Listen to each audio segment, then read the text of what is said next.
एक पंडित जी थे, वो रोज जंगल में कथा सुनाने जाते थे। कहाँ जाते थे? जंगल में। और जंगल में उनसे कथा सुनने कोई नहीं आता था, जैसे कोरोना काल में होता था। कोरोना काल में हम लोग व्यासपीठ से कथा गाते थे, कोई नहीं आता था।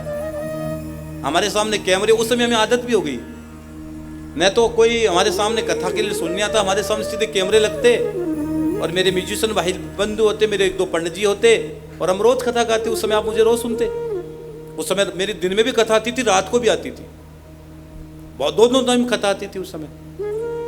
तो एक पंडित जी थे, रोज कथा सुनाने जाते। कहाँ जाते? जंगल में। लेकिन उनसे कथा सुनने कोई नहीं आता, अकेले कथा सुनाते और कथा सुनाकर घर आ जाते। एक बार की बात है, पंडित जी बीमार हो गए। पंडित जी को ज्वर आ गया, पंडित जी को बुखार आ गया, तो पंडित जी कथा सुनाने नहीं गए। अब पंडित जी कथा सुनाने नहीं गए, बुखार बहुत तेज आ गया पंडित जी को। ये शरीर का दोष है। हाँ, तो बुखार आ गया, तो बुखार आने से पंडित जी कथा सुनाने नहीं गए। अब पंडित जी कथा सुनाने नहीं गए तो थोड़ी देर बाद में पंडित जी के घर पर किसी ने आकर आवाज लगाई, दरवाजा खटखटाया, टक टक टक टक।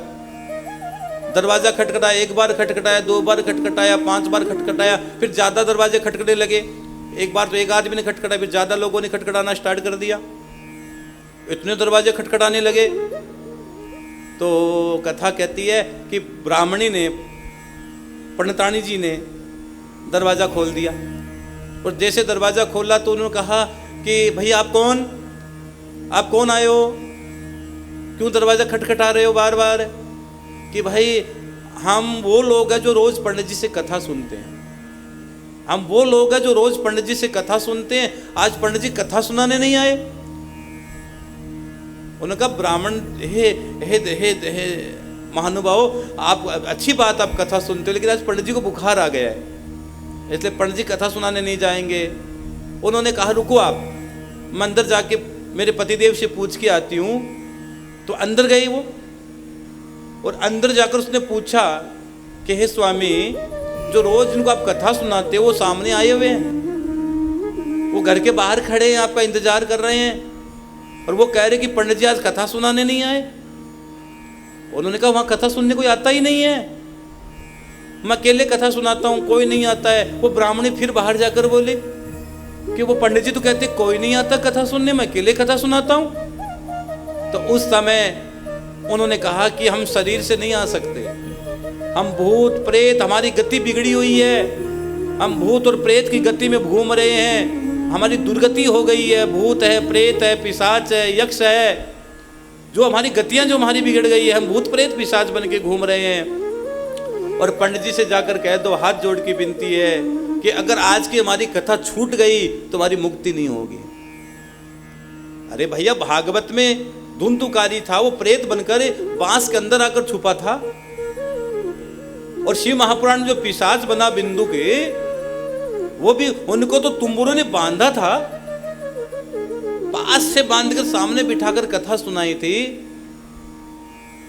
तो पंडित जी ने कहा अच्छा अच्छा अच्छा अच्छा।